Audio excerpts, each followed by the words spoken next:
Good evening or morning or whatever time of the day it happens to be. Welcome one, welcome all to the Writer's Bleck podcast. I am one of your hosts, Greg Nikas, and this week we've got a really fun show in store for you guys. Taylor and I are joined by horror author and fellow Adams Eagle class of 2014 representing Kassidy VanGundy.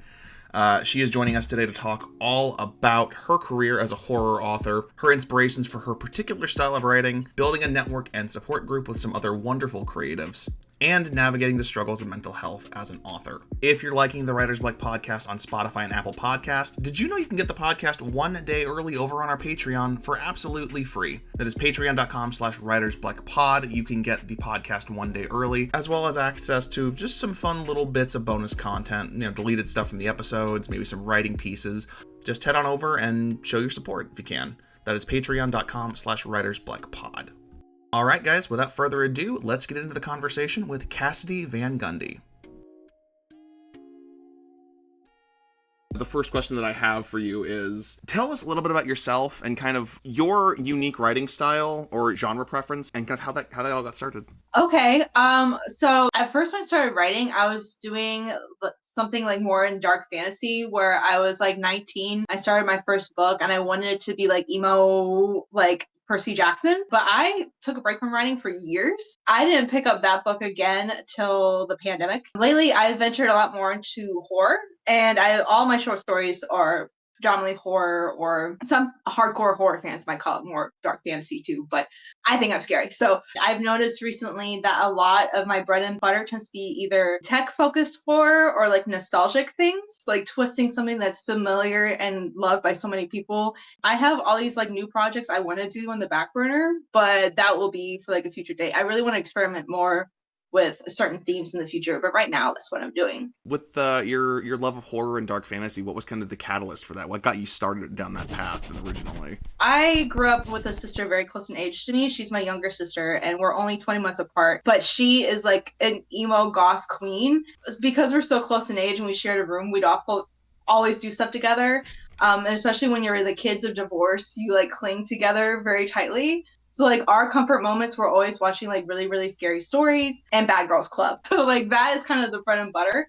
But also, I mean, I was like a Goosebumps kid growing up. Like my mom was a librarian, and that's kind of like what I really delved into and the franchise that really stuck with me. So yeah, there's this spooky side to me, and I think because horror does such a great job tapping into like social commentary and the lifeblood of what goes on at given generations, that's why I'm really drawn to it as a genre, or is such a great way to explore and play with society's values at a given time. No, I love that. I'm a huge horror fan, and that's actually some of where I want my writing to go, is more horror/sci-fi.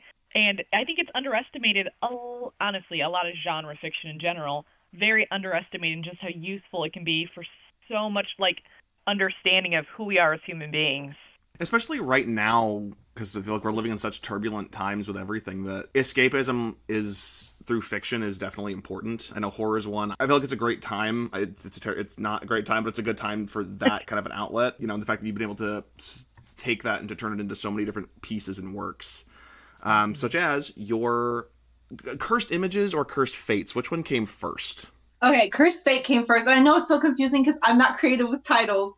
But Cursed Fate came first. The whole book really came as like a kind of a dare from this guy I was seeing at the time, who's now my husband. He gave me a dare to be like, okay, you can write whatever book you want, but it has to be called Cursed Fate, and the main character has to be called Vincent. And I was like, okay. And that was literally the catalyst to like everything. So technically he picked up the title. And then when it came to the short stories collections, I mean, we were, again, trapped inside during the pandemic. I was really nostalgic, and I kind of missed, like, early 2000s internet and, like, all the kind of weird stuff you would find, like, as a youngin', just, like, exploring. That's where Cursed Images came from, because I started looking at these old memes that, like, out of context, didn't even make sense, were weird and bizarre. And I was like, okay, I want to take this feeling and make it, like, a whole thing, like, a whole collection, a whole kind of like, Scary Stories to Tell in the Dark, or, like, Guillermo del Toro does a lot of, like, episodal short horror story things on Netflix, and I wanted it to feel like that, but, like, girly pop 2000s weird girl aesthetic. And you've gotten several pieces submitted into different short story compilations that are not just yours. Yeah, again, I'm an indie author, and so a lot of times indie authors, some of them put together collections on their own to kind of uplift voices in this really small niche community. And so I participated in a lot of those, and a lot of those stories have still been either about technology or about something nostalgic. I found little homes for things as well, and anthologies I'm really proud of. And a lot of them also have like a charity component to it. So like the proceeds from a certain anthology will go towards like, I did one that was like inspired by the man versus bear meme. And all the proceeds from that went to Take Back the Night. So that was really cool. Do you have a favorite charity that you've represented through one of those projects? We've done Take Back the Night. That's one that stands out the most. But I think like something more recent that I've done, because even like in-person events, like I did Slay the Lake up in Wisconsin. And that was like basically an event where there was a bunch of authors there selling books and a mix of other things. But a lot of the money that we raised from that went to the LGBTQ Center of County. So I like doing stuff like that too. And we're actually going to do another event in Chicago, raising money for the same organization, but it's just going to be a little bit closer to home in Chicago than up in Kenosha. So yeah. I have a question. Like, how do you keep motivated, especially getting that first one done? How did you get yourself to keep going? Actually, writing my first book, I was in a really, really, really dark place. I did not handle the pandemic very well at all. I had just graduated from grad school. I was trying to find a job, and of course that wasn't happening. And the degree I had was in international studies and diplomacy, and the State Department shut down. So all my plans went out the window. And I had to do a lot of wrestling with myself, being like, okay, well, now what? I was newly married. My husband came over on the K-1 visa. So at first he couldn't even work. Pre-pandemic, we were living off of my TA salary. So a girl was stressed. And I think it was just kind of this thing where it was almost like, okay, like therapy's great. I also went to therapy, but writing is like what is making me feel like I'm achieving something in that moment where nothing else was kind of going right. And as long as I'm doing something for myself that makes me feel good, then something better will happen in the future, if that makes sense. And we talk a lot about like burnout just because life seems to be too heavy sometimes, and those creative outlets, sometimes they work great and sometimes they're adding just fuel to the fire. Would you say that would be your biggest example of pushing through the burnout, is getting through the pandemic and getting through that project? I think so, yeah. So the way my brain works is that unfortunately my self-worth is tied to achievements, which is not good. Yeah, exactly. It's not good. And so I've always been, and I'm the eldest daughter, so like that also is like a layer of that. So I feel like if I'm not succeeding, then I will not receive love, which of course is not true. But it's wired my brain in a way to be like, okay, well, I'm going to just do it and just be like that. When I wasn't succeeding in the pandemic, or when that was the first time where I just didn't really have things go according to plan, and I had to reevaluate my whole value system and all that stuff. So I think that was probably my biggest like slump. Like I still experience periods of like procrastination, especially when I'm getting to the end of a project, because I feel like the ending's always the hardest. So I still do that. But again, a lot of it has to come with like me checking in my brain and being like, okay, like, do we need self-care right now? Like, do we need to just go take a walk? Do we need to like get inspired actually? Or is it just we're scared to actually end it? Like, what's this conversation? And I've learned how to talk with myself a lot better, and getting diagnosed with a mood disorder was really helpful too, because now that I am medicated, I've noticed that it is so much easier for me to be productive. Yeah, it does help to have kind of a name to a face with things like that. I've discovered in my travels. When it comes to that fear and that negative self-talk, do you have any tricks for kind of kicking yourself into gear and getting out of those moods? Yes, but like also like I'm not an expert at that, because I even now I got a review back and there was like one small critique in it, and I thought about it for days and I was like, no, I'm not the best. But I also tell myself that like sometimes I'll see something get popular or get picked up, or like see something on TV that everyone thinks is amazing, and I watch it, I'm like, oh, that's garbage. So I tell myself, if they can do it, then I can do it. When I was a teacher at Notre Dame, it was part of my grad program. One of the first things I'd ask my students is like, tell me about your favorite books and genres and things like that. And then they would list some of the authors that I have lots and lots of issues with. There's currently one who's always on the top list right now, particularly in romance. Stephanie Meyers. That's a different story. But no, a different writer. I have a lot of issues with their writing in general. I'm trying not to be an elitist little jerk too, because I love genre fiction and a lot of like literature are very against genre fiction, but I'm also like, there's crap. Okay, so there is crap out there. We got to be honest about that. So sometimes when I see those people like making millions of dollars or getting a Netflix deal, I'm like, are you kidding me right now? I think it's like the indie writers, the ones I'm reading, and I'm like, these are the people who their stuff should be like promoted, and I'm like, so yeah, it drives me insane. A lot. I also think that there's this like idea that success is tied to capital gains or like capitalism, or that something that is valued has to be something that people quantify as like a valuable good. But that's not how art works, unfortunately. And you're right, there's a lot of voices that are getting skipped over by folks just because they're marketable and sellable, not the quality of their art, if that makes sense. We're in a weird position, it feels like, in a lot of cases, because you look at these big companies, like production companies, let's just say, that are doing movies and TV shows, and it's like, what can we do? Okay, well, let's do another superhero movie. I don't care what it's about. Just a lot of big explosions, big budget, big priority, whatever. Okay, and for TV shows, what if we made Archie comics but dark? You know, as much as it sucks to say, like, people, there aren't original ideas, it does feel like those ideas may exist, but they're not being pushed. It's discouraging. It's really discouraging. It's like, oh, well, I guess, why write my thing? I mean, it's hard. Like, I get that too. For me, it's like, I'm in a very privileged position saying this, like, you know, because I'm putting out this stuff and I'm starting to like bud my own little career, but I'm still very much supported by my husband and his work. I wouldn't want to do anything else, like, regardless of what the temperature is, because I'm going to be so for real. We're living in such a weird political time and people are purposely trying to make the art suck. So it's like my conspiracy theory brain, in very rare instances, is people are making bad media on purpose to hire an audience or to convince an audience that they don't need art. And so I'm in a position where I can afford to say no and keep making things in spite of that. That's like my rock anthem, is to keep making things out of spite. But not everybody has that. Like, not everybody can afford to do that all the time. A lot of people have multiple jobs. And then if they have the energy, maybe they can make art. But then you're right. It's easy to feel devalued when you're seeing people like prioritize certain things that are straight up garbage on purpose. And coming from my like writing program, which would I tell people to go do a writing program? Not after my experience, no. Really? It depends on each program, because I've heard some programs, and I've even like contacted different like programs, and some of them have been incredibly kind and like so community oriented, and then there are some, usually the top programs, that are just so, you need to produce. You need to be getting as many awards. You need to just constantly be focusing on how you can just make yourself better in their eyes. Not in your own eyes as a writer, but you just have to constantly be better. And how can you network in a way that's going to make the right people happy? And it drained my soul.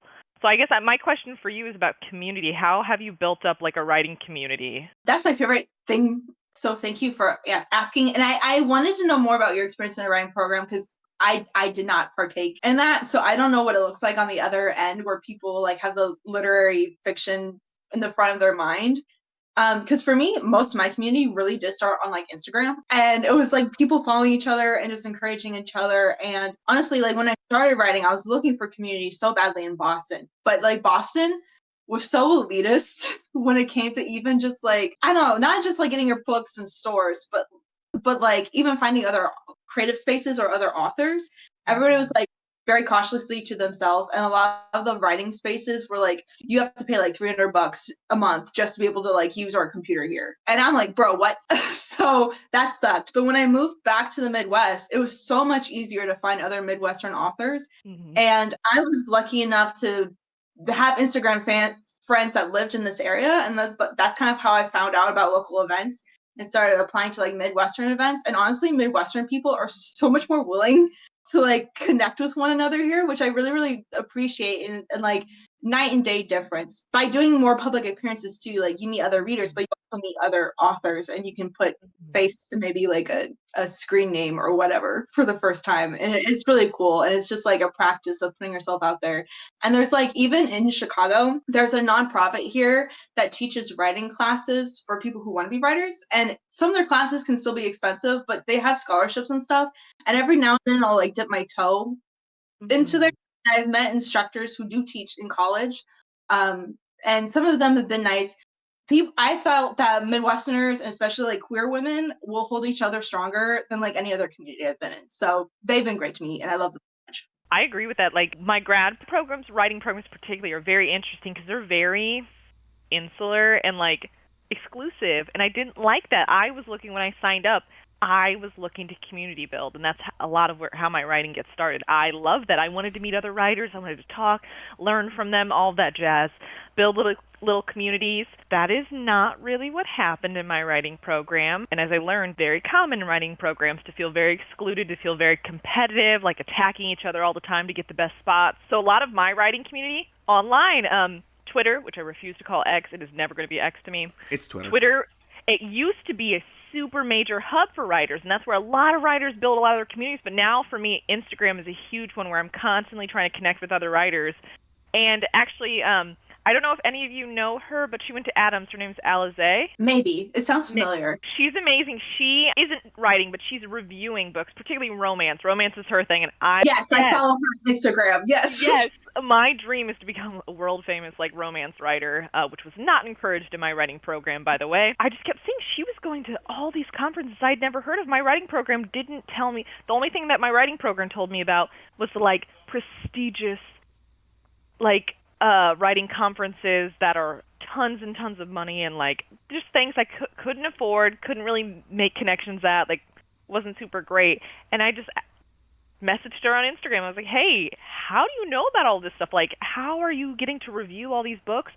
And she was so kind, literally like broke things down. Like, here's some of the top conferences that I love attending if I can. Like, here's some people I've met. And like, just because of that, that has opened so many doors. And so I'm just like, I'm a huge lover of social media and Midwest friendliness and how we've all connected. Yay, Midwest! Except for Notre Dame.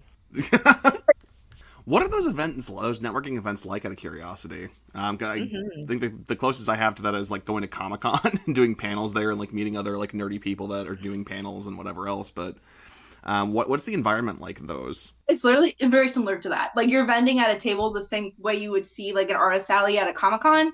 That's kind of like what my author events are, is where we're all just vending at different tables. You end up sitting next to people, you end up talking. It's kind of hard because I feel like a lot of authors are like naturally kind of introverted. And so networking's not the same as you would think of like business networking. Half the time it's like, hey, how you doing? But it's a similar thing where it's just like everybody will be vending in the same space. So like when there's downtime because you set up a little bit before, or maybe there's not an influx of readers or whatever, you can talk to folks that way. I love that spaces like that exist and that people, despite all the nastiness out there, it's like there are people that can just be kind and just be nice and, can share information and figure it all out. So Kassidy, you're not just an author, though. You are also a YouTube aficionado. Can you tell us a little bit about your... no? You disagree with that title? I mean, I try, but thank you. I appreciate it. Can you tell us a little bit about your channel and kind of how you're using your YouTube platform, as well as I believe you're also... I've seen you also on TikTok doing this to kind of boost your writing and boost your voice a little bit? Yeah, I need to get better at TikTok. I love YouTube. I'll preface this. I started YouTube being a YouTuber in grad school as a hobby. And at the time, I wanted to talk about Pokemon content because I love Pokemon. And yeah, that was going to be my thing. It was literally just Pokemon or like makeup looks, because that was still coming off the heels of like the beauty YouTube era. So that was like what I was going to do. And I wore a lot more makeup back then. So I would do makeup looks, a lot of Halloween makeup looks in YouTube and all that, and just like kind of post about my hobbies. And then as I started writing and putting stuff out there, I realized that my life was kind of like morphing into something else. So I was like, okay, well, let me just start incorporating what I'm up to in terms of writing on there as well. And that's when my channel actually got a little bit more popular. I still haven't hit 1,000 subscribers yet, but that's my goal for this year, is to get 1,000 subscribers. Hell yeah. So yeah. It's still a goal. But I've noticed that a lot of people find value in that. You know, sometimes I'll do vlogs of like going to an event, or I'll post about my books, or I'll do book reviews on YouTube. I think the videos that I make that people will gravitate more to is like writing advice in general, because I think there's a lot of people who aspire to be authors and they're kind of looking for somebody to give them like reassurance. I don't mind being that person. So there's that. But yeah, my YouTube channel is kind of morphed into not just like personal hobbies, but also now instead of like having a traditional writer blog or writer's website, it's kind of morphed into that. But like my name of my channel, Cutiefly, is from a Pokemon, like because there's a Pokemon called Cutiefly. My name's Kassidy the K, so I just like, but yeah. What's your favorite evolution, if you don't mind me asking? We're getting the hard person questions now. Oh no, it's definitely Sylveon, hands down. Like she's an icon, and I am very partial to fairy types or feminine looking Pokemon. Is there a social media platform that you think is like the opposite of helpful? Like you think is anti-helpful or counterproductive almost to the equation? Something you've tried using before that doesn't work or it's not what it used to be? Okay, yeah.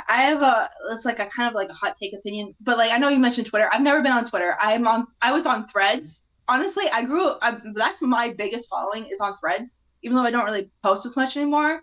I was posting writing accounts in the beginning. It was mostly authors connecting with each other on there, and it was friendly and it was great. And then it turned to what Twitter is now. It's all very divisive, like emotional, rage baity kind of things. And I just can't do that. And it's now a thing where like, because I would post memes and writing stuff and it would get traction. But now it's like, if you don't engage in that kind of like rage bait content, then like nobody sees it. And it's just really depressing and it makes me not want to post on there anymore, which is really sad because I used to love posting a good old meme there and people thinking I was funny for like 5 seconds. If you have like a personality that like enjoys being argumentative, that's your bread and butter. But like I don't. So it is, for me, it's counterintuitive. You can very easily have something go viral and get attention and potentially like make more sales that way.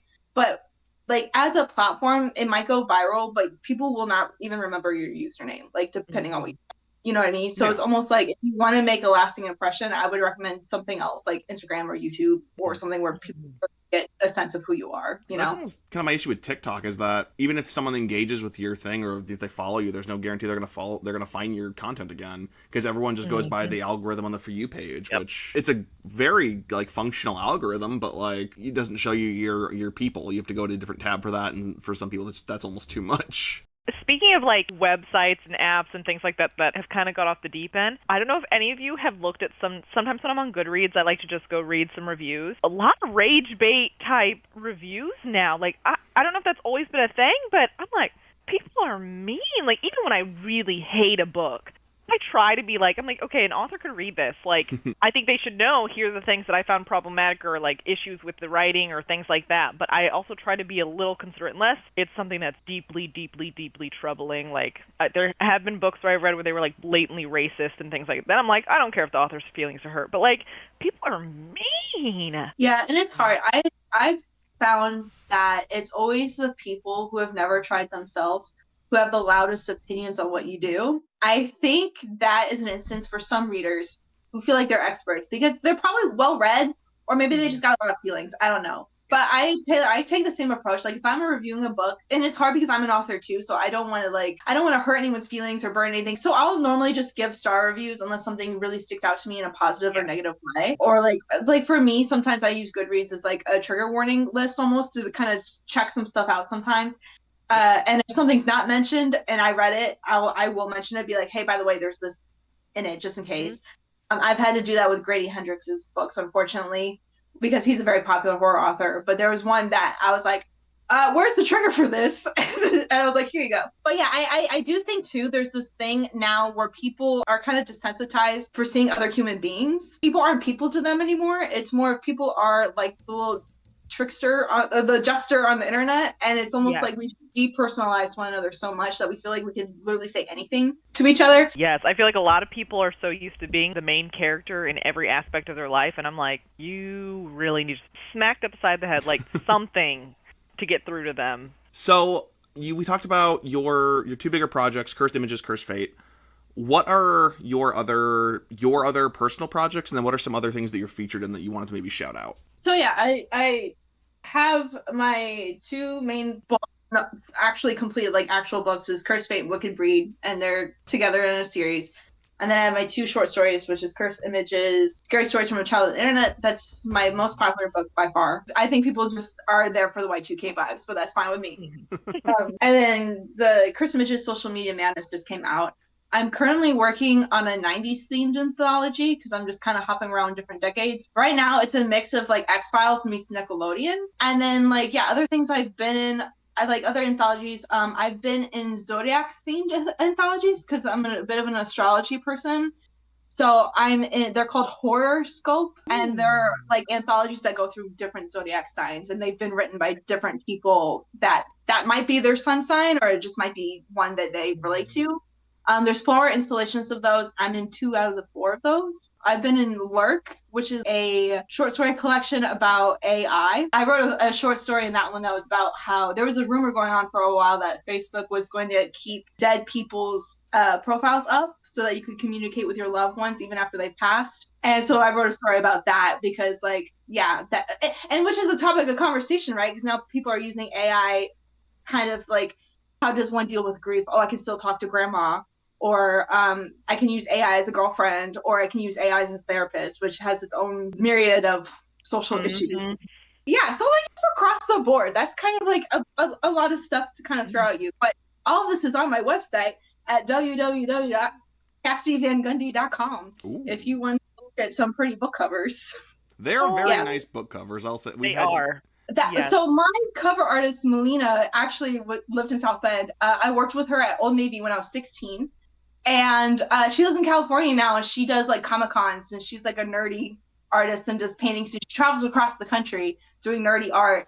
And I hit her up, and her and I just work so well together. She's a genius. Every time I have an idea, I send her like a mood board. It clicks for her right away. I love her use of colors. She like totally gets me. And we've kind of floated the idea of maybe one day doing a comic book thing together. But like, I would love to. I just have to find the time and schedule and like do something about it. But like, again, she's such a great creative person, and again, originally Midwestern. She's from South Bend, so she's fantastic. Yeah, South Bend represent. What were those conversations like with your cover artist out of curiosity? Because I'm one of my goals in the next like 2 years is to write a comic book, and I have an artist in mind, but like, he does commissions. I'm always afraid to ask him for like anything, like even like just his time for that reason. What were those conversations like with your artist? Well, Melina's great because she's more established as like an artist. She's worked with like authors before. She kind of guided me through that process a little bit more. I didn't even know. She has a portfolio. She has an Instagram presence. I initially, like when I was looking for a cover book artist, I put feelers out there. So I was like going to talk to her, and then I had a friend from college that was in our program that I originally wanted to pitch to because it was like, help a girl out. But then that kind of fell through. And one other person I was considering, but Melina got to me the fastest. She had a contract, and she explained like kind of like what her rate was, and that, you know, like she basically all the business aspects she kind of handled. And then when it came to creative stuff, I kind of over explained my book more than I needed to, truthfully. I kind of gave her a brief synopsis of what it was about, the kind of mood I wanted, and the kind of colors I was thinking about, and what I kind of wanted, like in terms of major icons. And then, so she would take that and then come back to me in a couple months and then have like rough drafts and occasionally check in and see like, hey, do you like this? Do you like how this looks? Do you like how the colors work here? And it's a very, like with her, it's very cooperative, which I really appreciate. Because I myself am not a digital artist, but I like to think I have a good eye for aesthetics. Her and I just kind of just feed off each other very, very well. And it gets to the point where I'm like, okay, I want galaxy print obnoxious, go. And then she can make it in a way that looks very balanced. So I really, really appreciate her. She's great. Galaxy print obnoxious. Love it. Yeah, that was the inspo for the 2010s ones, because all I could remember was those damn leggings that were galaxy print.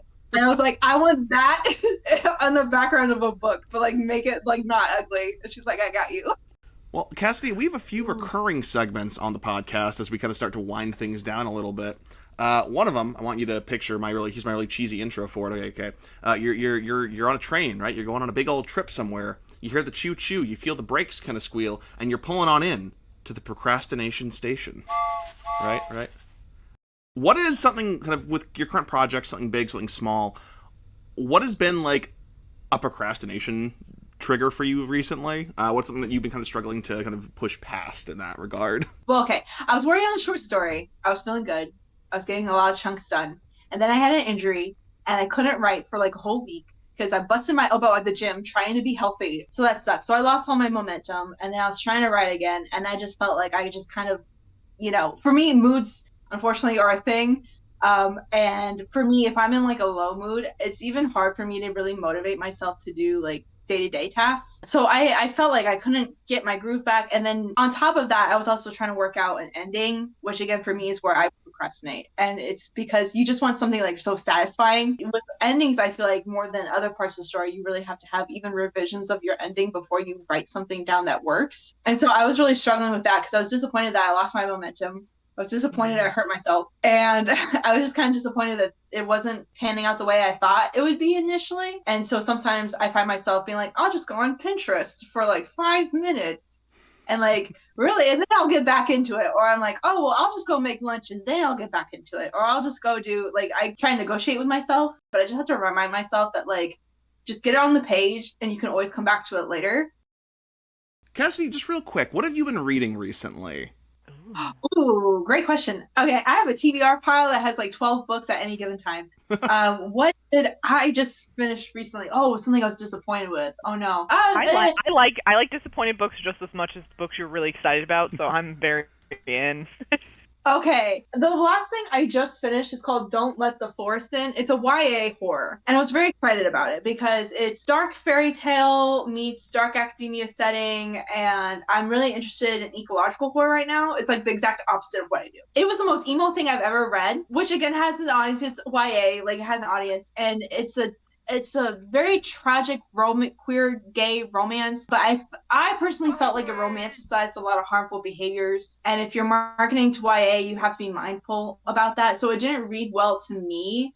And I was looking at the author's page and like how they were marketing it, and I was very disappointed because the way they were marketing it is like, oh, our silly little boys, when one of them has like an eating disorder, is like actively not doing well. But our silly little guys, oh my God, I love them. I ship them, blah, blah, blah. And these are teenage boys who one's having a psychotic break and the other one is constantly getting hurt. Like it's graphic. And so I was like, maybe that's the right marketing tone. So that's why I was personally disappointed. Again, as somebody who writes some stuff that could be like violent, or especially I do write short stories that feature children, like, and again, that's me working on my own shit.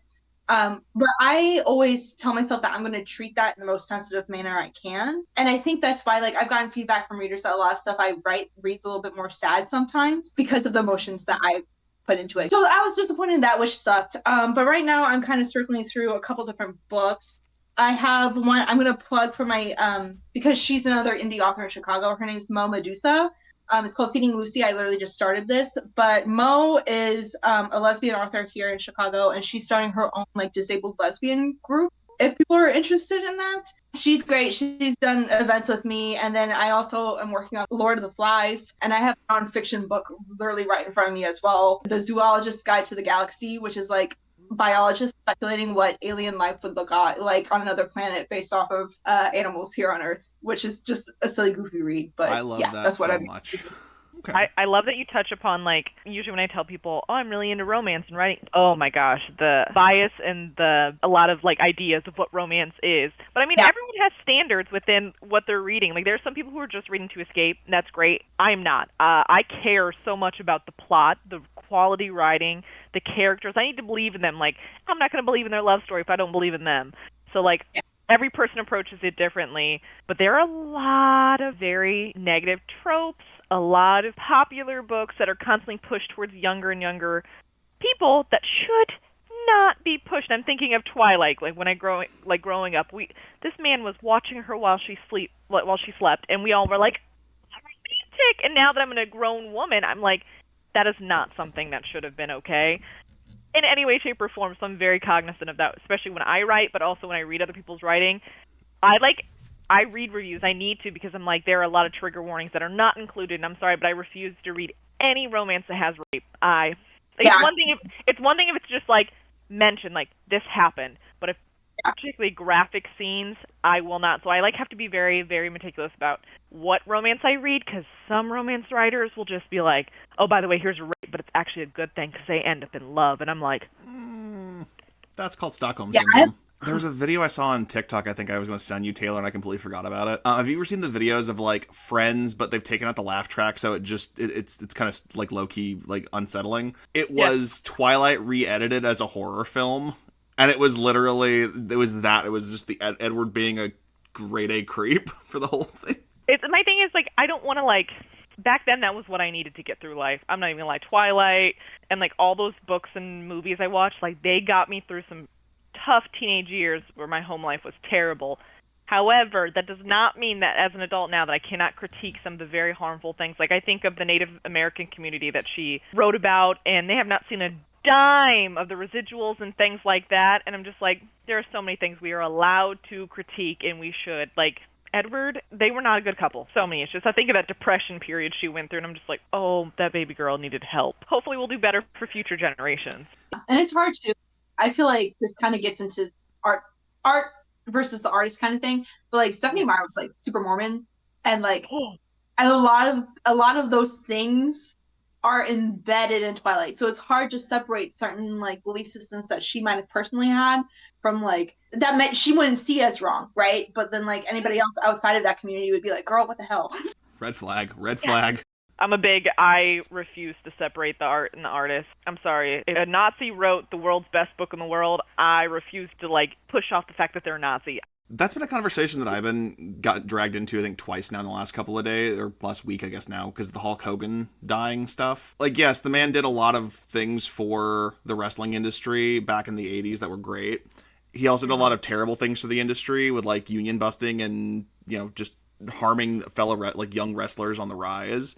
Also, just grade A racist. I was never a Hulk Hogan guy. My biggest exposure was my dad watching his VH1 show in like 2005. So I never had like the same love for him that everyone else has. So I'm like, yeah, he wasn't this important of a figure that you can just overlook all these like really shitty things he did.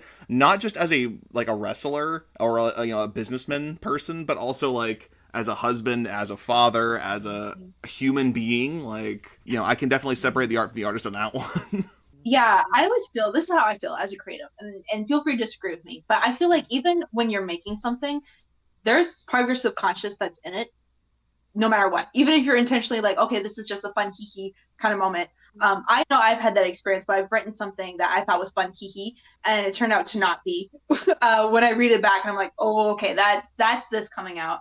And that's what keeps me so much on one side of the art versus artist thing, because if that comes out subconsciously, then like you cannot detach yourself from your art. You just can't. And I actually have it's not related to art, but it's somewhere. Oh yeah, it's called First Dads. It's dated because it doesn't include Trump, but it is a book about, I'm gonna pull it out. So I'm so annoying. I do this all the time. I'm sorry. That's what this podcast is for.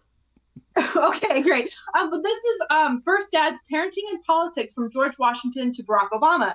And it talks about the parenting styles of each U.S. president and compares that to certain policies they enacted during their terms. And there's often overlap between how they behaved as fathers and how they treated the country and like decisions they made for the country. So even that, like, can you separate the politician from the family man? I would say no. That is a brilliant idea for a book. It's so good. I loved it. I could pick this up in college. I was like in undergrad, and I saw this. I was like, I have to read it. It's on Audible. It's on Audible. I can read it with my ears. I think that will kind of bring us to the end of the podcast here, Kassidy. Do you have anything else you want to shout out? Any upcoming events? I know you've got a couple coming up in the fall. Sure. Yeah. Okay. So concrete events coming in the fall. It's the weekend of the 16th in October. I'm going to be doing an event with Spooky Frog. They're like a alternative horror goth multi-marketing thing. But Spooky Frog's putting on an event up in Wisconsin again. I'm going to be there vending and selling books with a bunch of other Midwestern horror authors, but there's also going to be a DJ and small businesses there. We're going to be at a hotel kind of thing. So it's kind of like a convention, but kind of like a horror party too. So if you're like an alternative kind of person, you'll probably like that. And then in November, we're having another, I mentioned it already, we're having another Slay the Lake event here in Chicago at a brewery. I'll be vending there as well with a bunch of other Midwestern horror authors. Awesome. So definitely if you're in those areas, go check out Kassidy. I assume that's all on your website, KassidyVanGundy.com? It will be. I've been working on an events page now that I'm actually getting invited to things. Yeah. That's next on the website list. But it's all up on my Instagram too. Okay. If you want to follow me at Writing with Cass. Definitely. We'll definitely link all that stuff, and be sure to check out all of Kassidy's books and all their fun writing projects and all the cool stuff that is on the horizon. Thank you, Kassidy, so much for joining us on the Writer's Bleck podcast. This journey that she has been on with writing, and it's so cool to see someone that we went to high school with who has flourished the way that Kassidy has. She was an absolute treat to talk to, and you guys should really go check out her website, KassidyVanGundy.com, or find her on social media at Writing with Cass. Next week, we'll have another super fun guest. Young adult horror author Ryan LaSala is joining us on the podcast to talk about his latest work, Dead of Summer. We'll also talk about the upcoming big screen adaptation of his book, The Honeys, and his inspiration to promote queer representation in his work. You know, I've always loved horror stories, like as a consumer. It had never really occurred to me to write a horror until I thought of the idea for The Honeys. And The Honeys, like, it kind of starts with a really classic premise of a kid, a gender fluid kid. That part's not the classic part, but you know, a kid going to a summer camp to investigate something, you know, supernatural potentially occurring behind the veneer of this beautiful sort of Americana traditional place. If you want to keep up with everything we're doing here at Writer's Bleck Podcast, you can go over to patreon.com/WritersBleckPod, where you can get access to the show one day early, see exclusive clips, as well as get blog posts and maybe some creative writing pieces coming up. Maybe a coffee mug. I don't know. I really want the coffee mug, guys. I really want it. Come on. To see more from Taylor, you can go to TaylorNoelThomas.com, and you can find me on YouTube at LegoMyGrecoTV. Once again, thank you so much to Kassidy VanGundy. You can find her at KassidyVanGundy.com. That'll do it for us this week on the Writer's Bleck podcast. Thank you guys so much for tuning in, and until next time, keep writing.